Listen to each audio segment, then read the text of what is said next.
Hello and welcome to a new episode of SportsDay Rangers. I'm John Blake. And I'm Evan Grant. On this weekly spinoff of the Dallas Morning News SportsDay Insider podcast, John and I will talk about the latest on-field stories with the Rangers, chat with a current or former player, and take a trip down memory lane. And we're back at the Dallas Morning News studio, so I can actually see Evan up close in person. He was on the road last week. How was New York, Evan, other than the games at Yankee Stadium? Can we talk about the family part when my family came up afterwards and we did lots of fun stuff? Probably better, yes. Yeah, because the games weren't all that much fun to watch. More offensive struggles. But we did have a wonderful time in the city. I will say this, that both Chris Young and Bruce Bochy have good Italian recommendations in the city, so they gave us a couple, and we had a good time there. We went to Central Park. We walked the Brooklyn Bridge. There were a lot of cocktails had by the daughter and the wife. We had some pizza. What else did we do? We jammed a lot in. We went to the Metropolitan Museum of Art, too. That sounds like a fun trip. I'm actually going up to New York in a month or so to see relatives. We didn't see any shows, though. Well, that's usually do when you go up to New York. It's harder for me to get the shows, but nevertheless.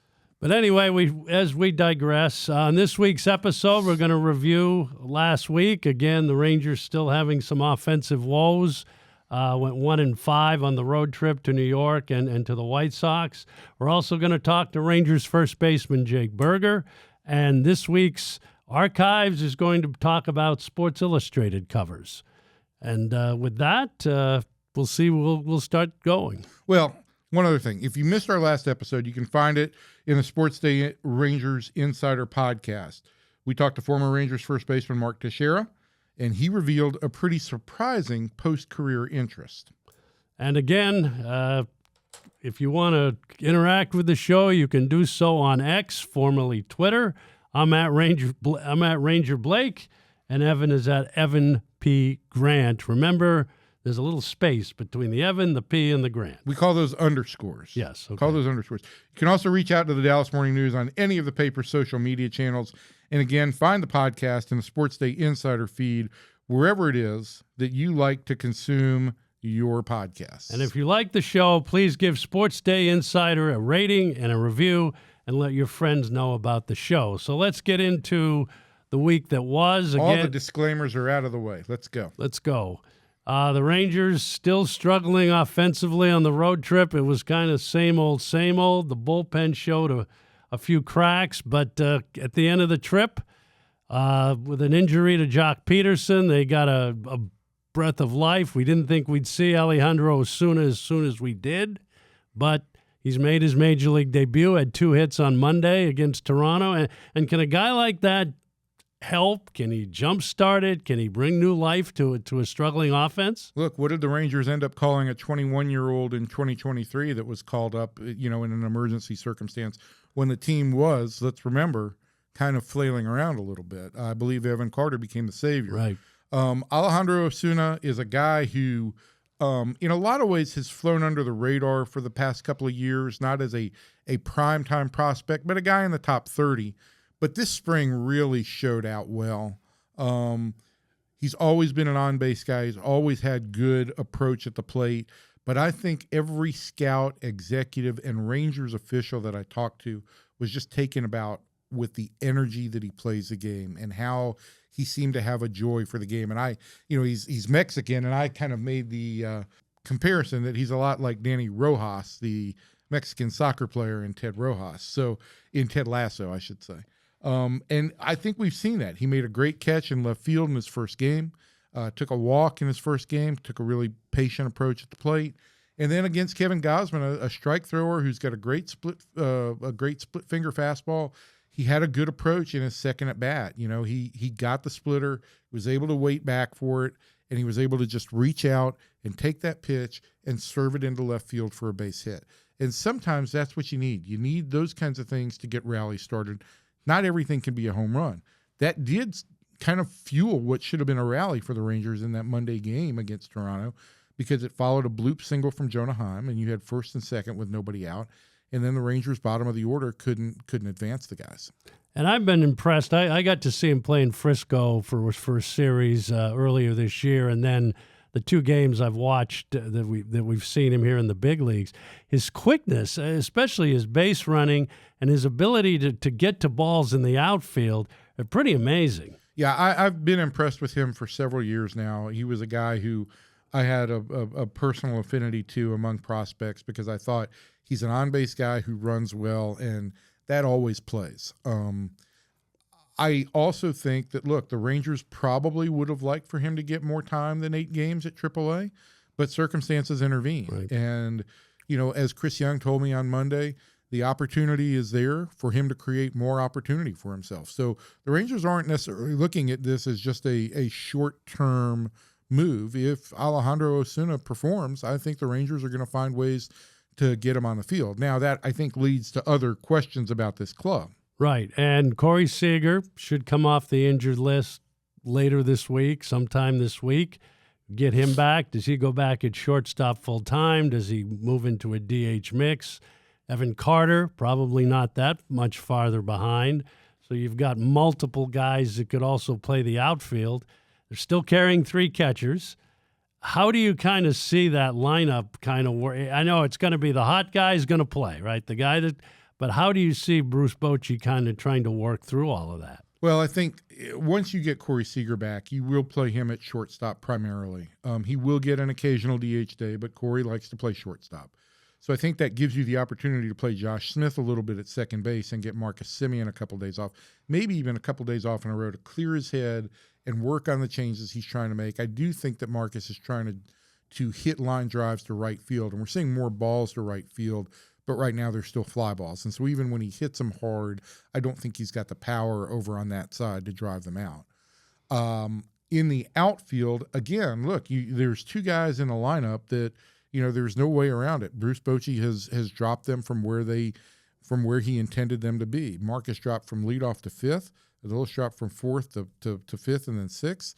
And then in the last week, they've dropped to 8th and 9th. And I think at some point in time, if Adolis does not respond, you're going to see, his playing time cut into at least on the field. I could see the Rangers maybe using Adolis as a DH a little bit more often. Although, I mean, the most bedeviling part of all of this year is if you're thinking about Adolis Garcia and Marcus Semien slowing down, well, it certainly hasn't appeared on the defensive side Correct. of the ball.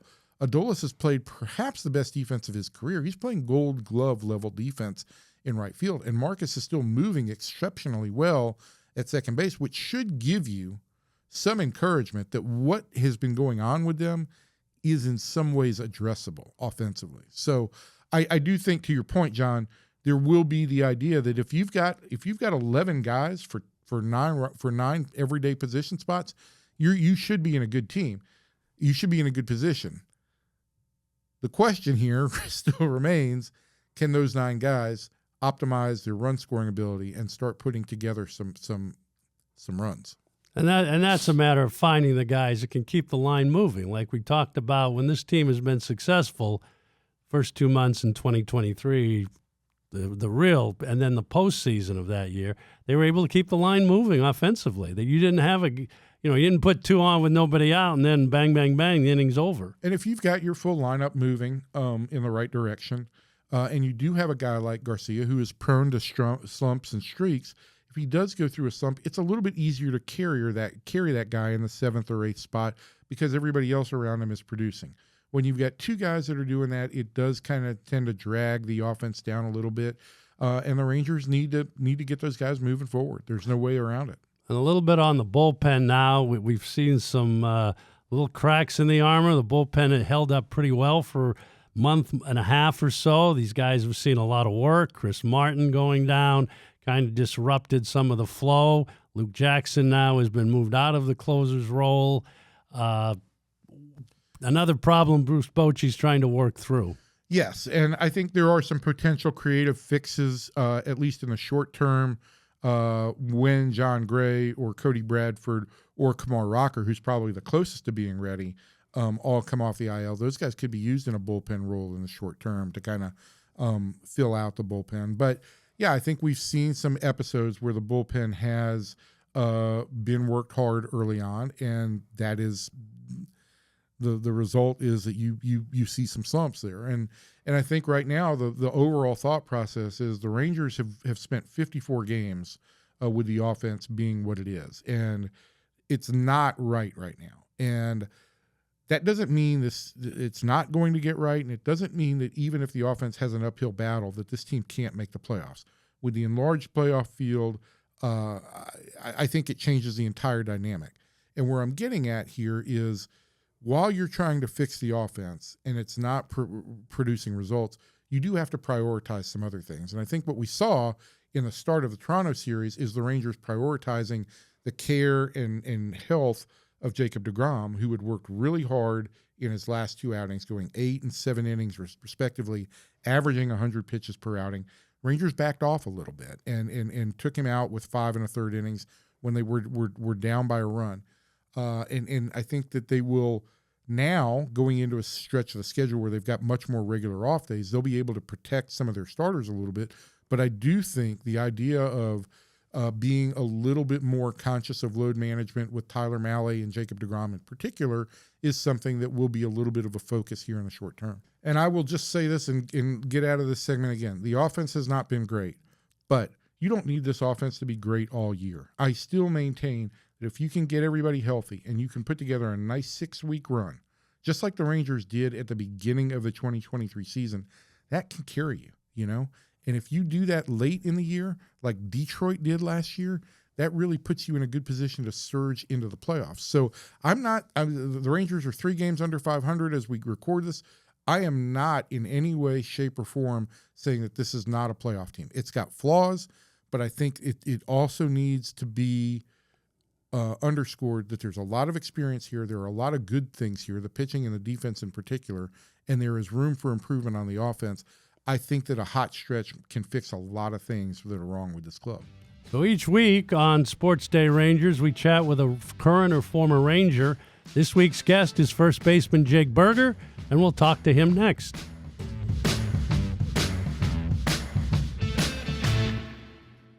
Well, we're very excited on our third episode of the podcast to have our first active Ranger player, first baseman Jake Burger.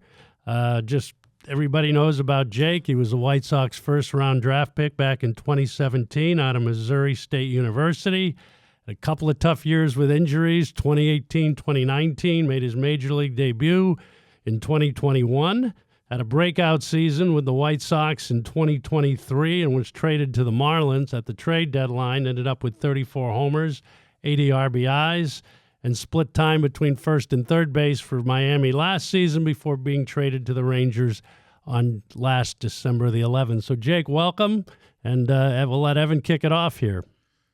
Hey, listen, I think that we've talked a lot about this, but I'd love for you to just go in depth a little bit about what kind of approach you took to the assignment to Round Rock and how it changed really kind of the trajectory of your season. Yeah, I think adversity happens to everybody, right?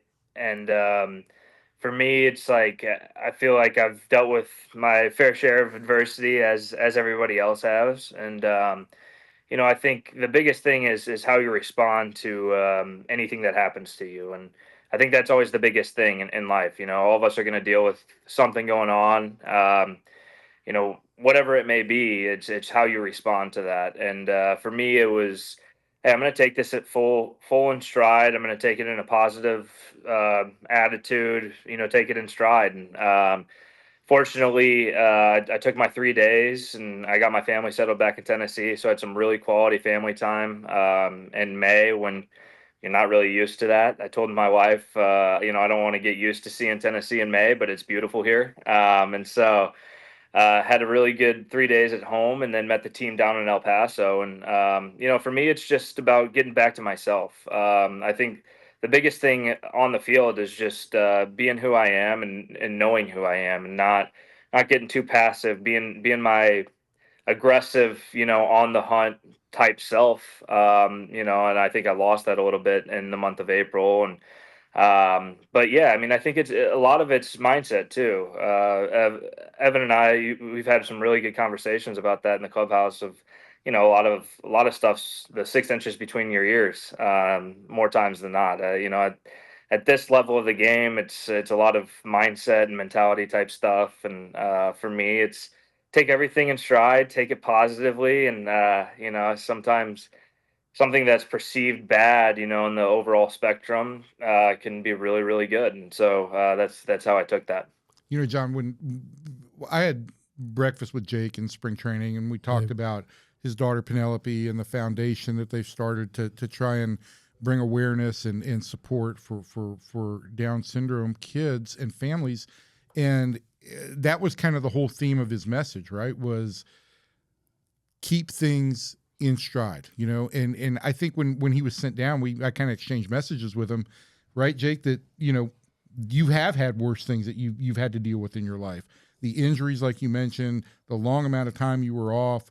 This is something you dealt with kind of as just another obstacle. But for me, one of the things that I thought was really endearing was it just so happened that at the same point in time that you were sent down, we had a papal conclave.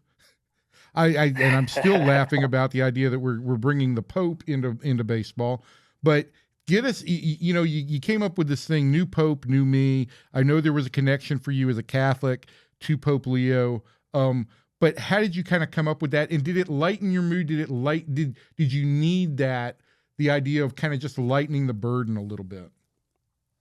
Yeah, I think as Catholics, my family and I were obviously awaiting a new pope, and so happens that he's American and he's a baseball fan, and so I kind of took that in a positive light. I mean, hey, this is a new pope, and the team that drafted me, he was a fan of. You saw the videos of him at the White Sox World Series in 2005, and maybe he didn't like the initial trade from Chicago to Miami. Who knows? We'll never know. But I took it in a positive light, and I think tried to bring that type of fun, atmosphere, both down in El Paso and then when I got back up here. And I think it's really cool to kind of have something that is faith driven, but also, it's a bigger picture with the entire team and for myself. And, I think it's when you're going through stuff, whether it's performance based or whatever it may be, I think you gotta find the good hearted, fun, light stuff to talk about it as best you can. And so that's kind of how I took it. Does it change your approach, Jake? And I'm just curious. Obviously, the team has struggled kind of as a whole offensively, and you have had your individual struggles back in April. Does that exacerbate the situation when you're going through it in April, that, boy, the whole team is going through it? Does that play into it for you, or did it?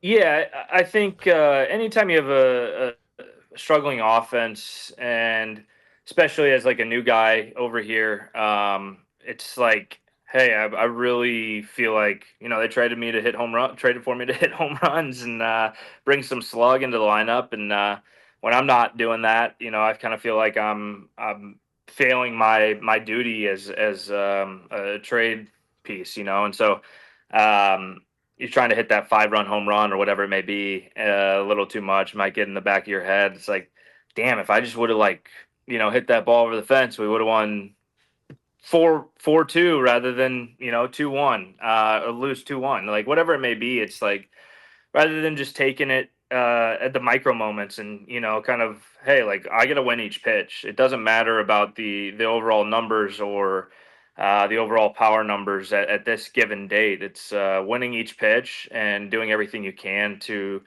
put together really quality at bats. And I think for our offense here, there's so many talented, a lot of experienced players in this lineup, that it's only a matter of time before we all get clicking on the same cylinders. Obviously you got to have a little bit of urgency. It's easy to say, oh, we got a lot of baseball left, which there is a lot of baseball left, but we also have to exhibit that urgency a little bit and how we go about it each night, and winning each pitch.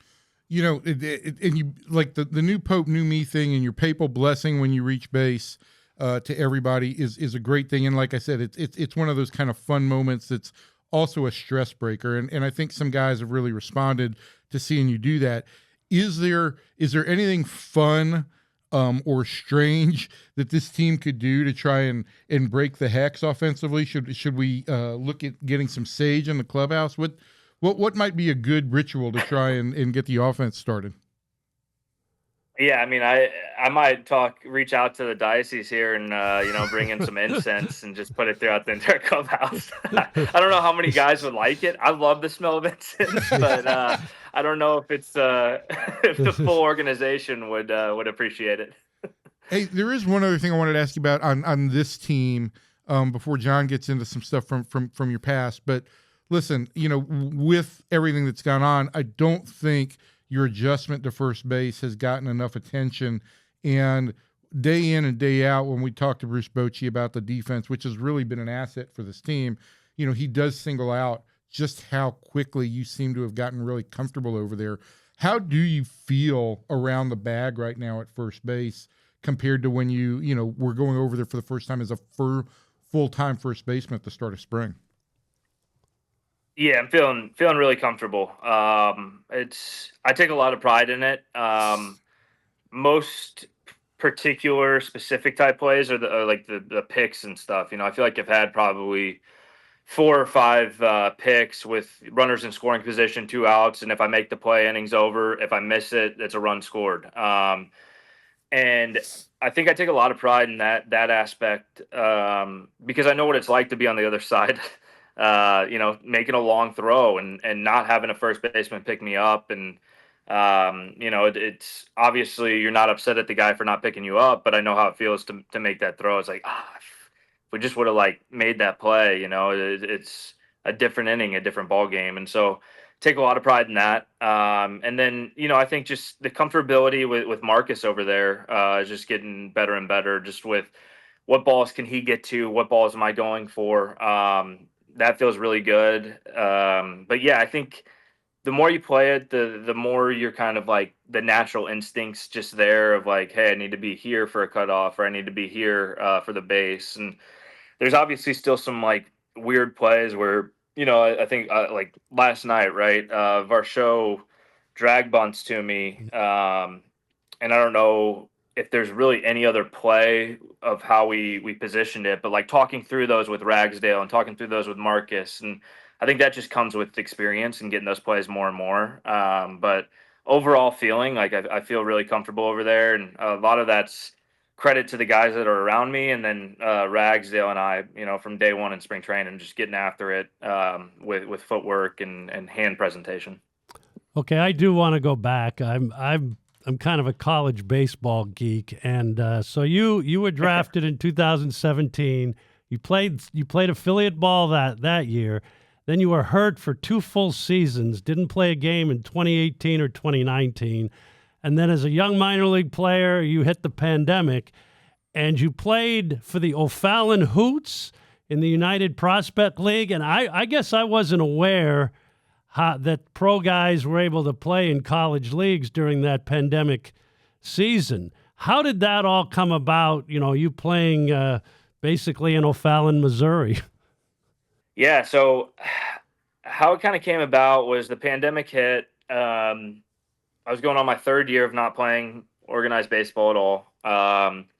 Went back home to St. Louis and basically was all right, here's the decision to make, right? It's I can either work my butt off and see what happens at the end of this year. It's the Rule 5 year, or try and find other work. And for me, it was as with my family every single day. I was playing tennis with my sister and my mom every single day, walking, pelotoning, stuff. We couldn't go to the gym, so it was just getting outside and being active. And kind of got to a point where I'm okay, I actually feel really good body wise.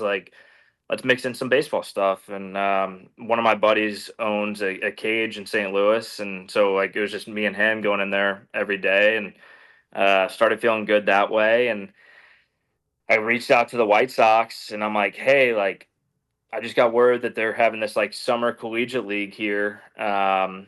They're gonna allow some pro ball players to play in it to get some at bats and stuff. are you guys okay with me playing in it? And they're like, we think that's a great idea. And so signed up. I think it was like a $600 entry fee, getting COVID tested every single day, but it was a lot of fun. And, got to play with some college guys that I never would have met. And some of them are just awesome dudes that I still talk to. And my dad coached for a little bit. Joey Hawkins, who's the head coach at Missouri State, was our head coach for a while on that team. So just like surrounded with a lot of people from my past, and found joy again, playing baseball and not thinking about my Achilles. And at the end of that, I actually texted Chris Getz, who was the farm director at the time, the GM for the White Sox now. I texted him. I'm like, I can be up in Schaumburg, Illinois at the alt site in 5 hours if you need me, like right when the season ended. And he goes, you know what? I was just about to call you.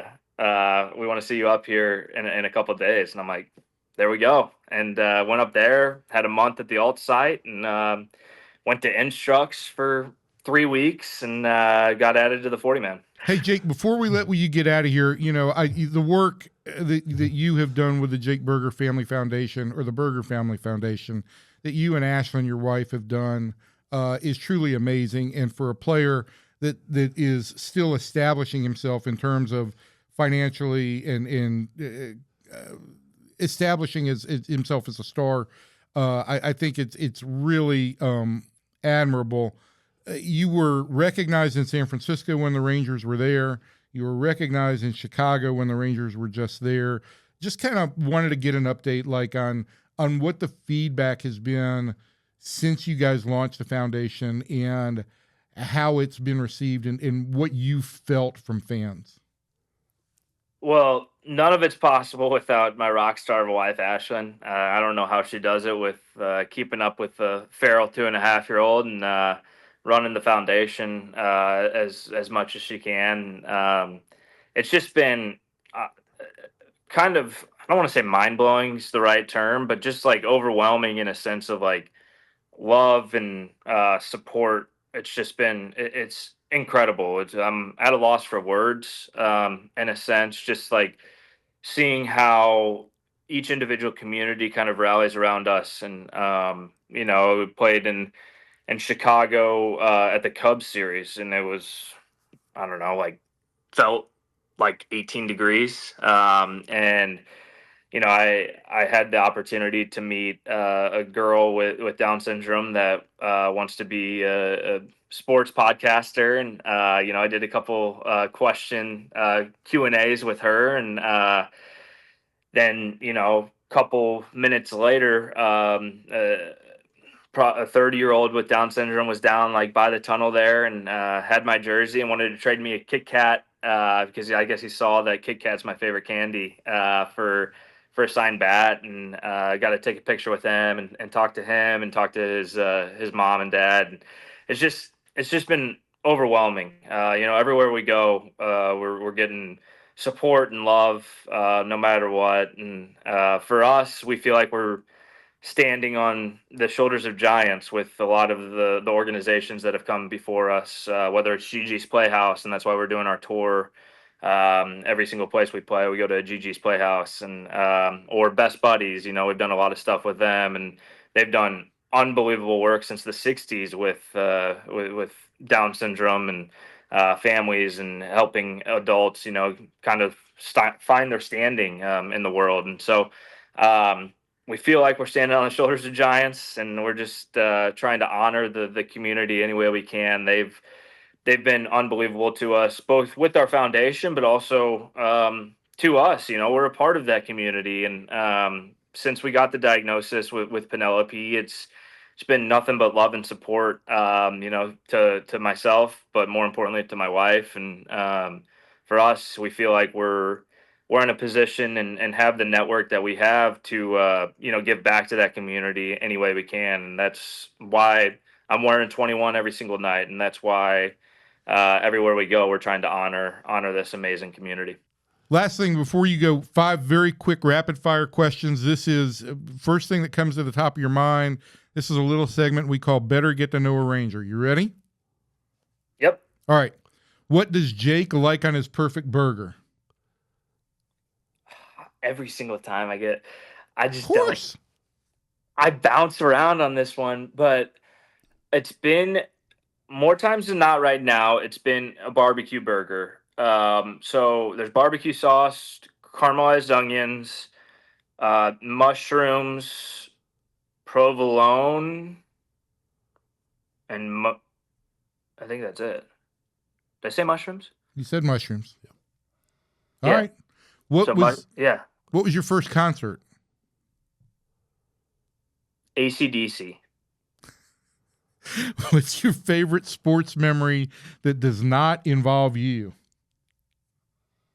Gosh, are you asking me this one, Ev? Yes, I am. I think you know the answer, Do I? and this is not going to be. I don't know if I can say this in Dallas. Oh my God, it's 2011. We'll just skip that. Jake grew up a Cardinals fan. We're just going to go right past that. Okay. Jake, because too many people are going to be traumatized. Jake, have you ever personally asked for an autograph, and if so, from who? Yeah, I have. I have a man cave with jerseys and guys that I watched growing up playing, and guys that I admire. I always try and get their autographs. So I've got a few. I think my favorite one is probably Clayton Kershaw. I have a signed jersey from him, and Miguel Cabrera are like my two favorites. I'm just glad you didn't say David Freese. There you go. All right, and last question. Describe the rest of your life in 5 words. The rest of my life, like going forward, future? Yes. Beautiful family. Hit baseballs hard. That's It's almost like a haiku. That's perfect. Jake, thanks so much for joining us. We really appreciate it. Hey, you had a reaction on the AC/DC. I want to know what you were thinking there. I have you down as a Highway to Hell guy. Okay. All right. Yeah. My dad loved AC/DC, and that's what I was raised on. So I like it. Yeah. All right, man. We will talk to you later. Thanks so much for the time. Thanks so much, Jake.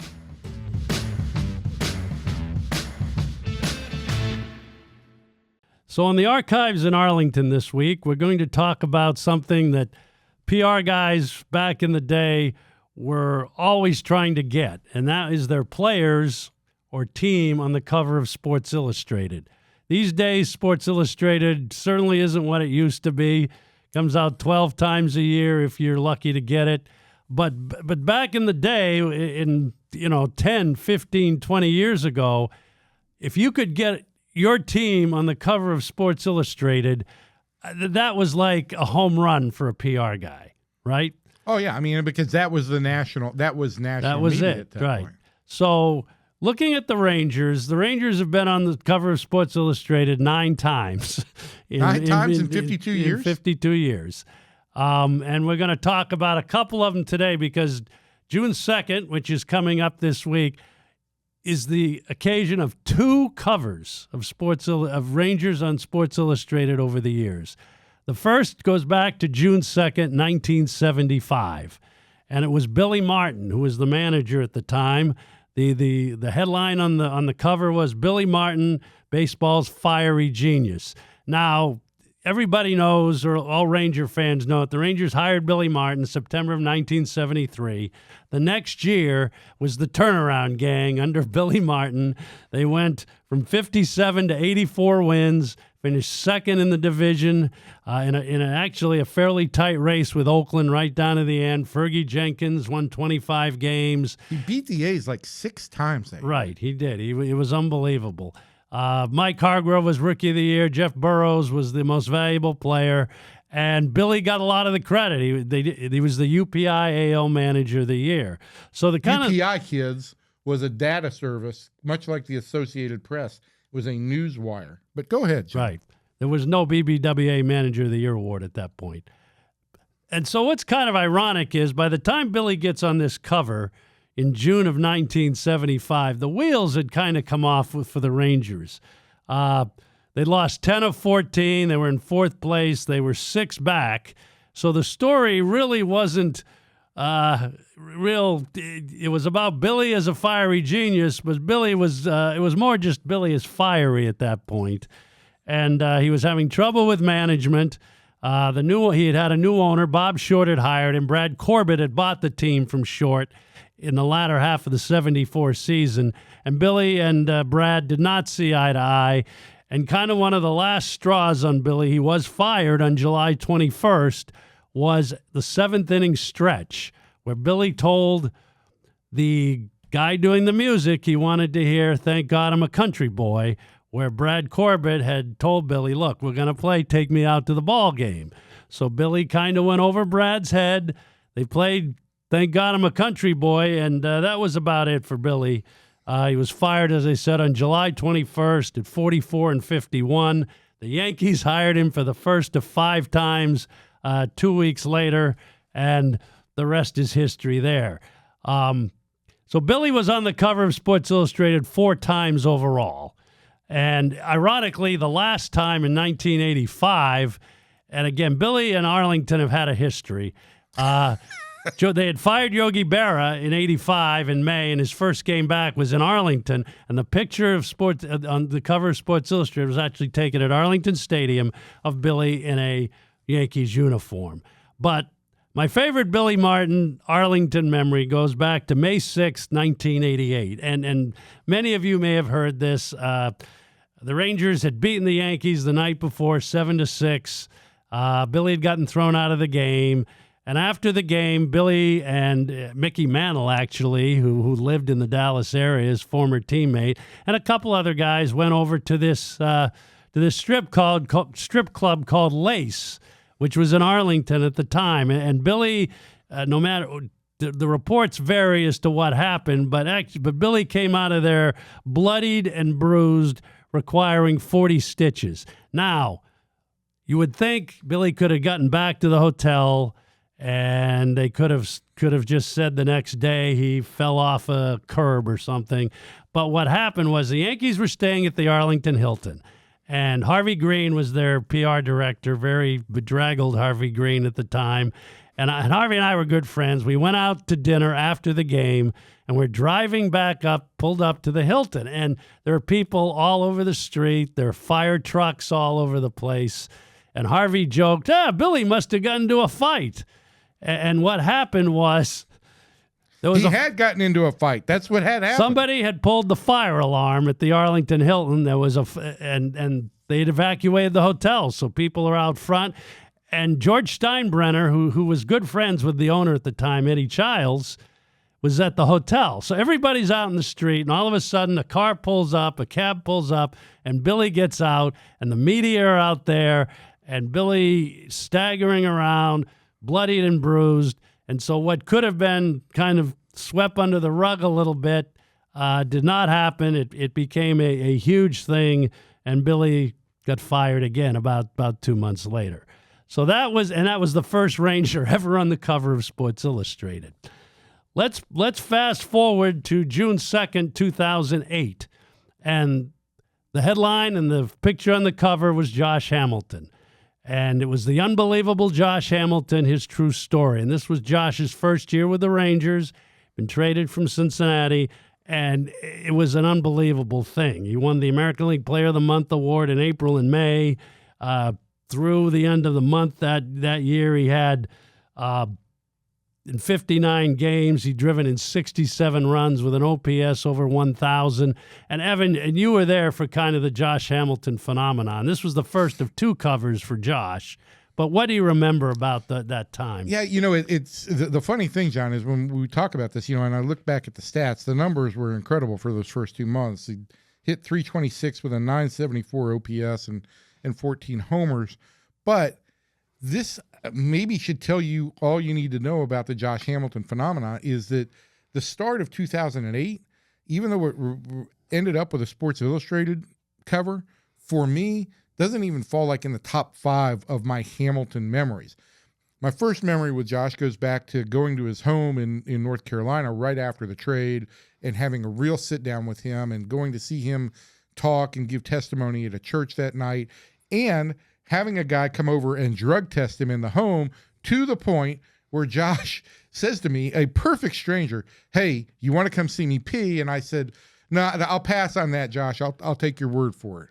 But every year with Josh, there was an incredible number of interesting stories, and the things for me that stick out are still the MVP season in 2010, the home run in Game 6 of the World Series in 2011, and the 4-homer game in Baltimore in 2012. Those are the things that stick out. Also, the compassion that Josh showed after the fan fell, Mason Stone fell over the Shannon Stone, 2011. Yep, fell over the railing and tragically died at the ballpark in Arlington. But it was those 5 years of having Josh Hamilton, and then the 2015 return were just chock full of stories. Most of them really, really good. Some of them, unfortunately, on the other side. But it was a real privilege to have spent as much time as I did kind of chronicling this unbelievable phenomenon. And he was, you mentioned Mickey Mantle a minute ago. He was Mickey Mantle. It's unfortunate that Josh's career was as short as it was, but for the 5 years that he spent in Arlington, he was as good a baseball player as I have ever seen. And Josh and Nolan Ryan are the only two Rangers ever to be on two covers. The second time for Josh was after the 4-home run game in 2012, and that season did not end up well. Josh dropped the ball in Oakland, and the Rangers lost the division. They lost the wild card, and then Josh went on to the Angels. But like Evan says, for a PR guy in those days, one of the challenges, but also watching him every day when he was healthy and playing well, it was an absolute joy. So that's going to do it for episode 3 of Sports Day Rangers, and we thank you for joining us. Don't forget to check out more sports content from the Dallas Morning News and the Sports Day Insider podcast with my pal Kevin Sherrington. He kind of likes John okay, but I don't know how much they really get along. We all have dinner every once in a while. And that podcast appears in the same podcast feed as this feed. It's the Sports Day Insider feed. And if you have any questions for us, please ask them on X. What if they have questions in Japanese? They can do that too. I'll have my interpreter close by. All right. Thanks to Jake Berger for joining us this week. We will talk to you all next week. It's always been a pleasure. Thanks for joining us.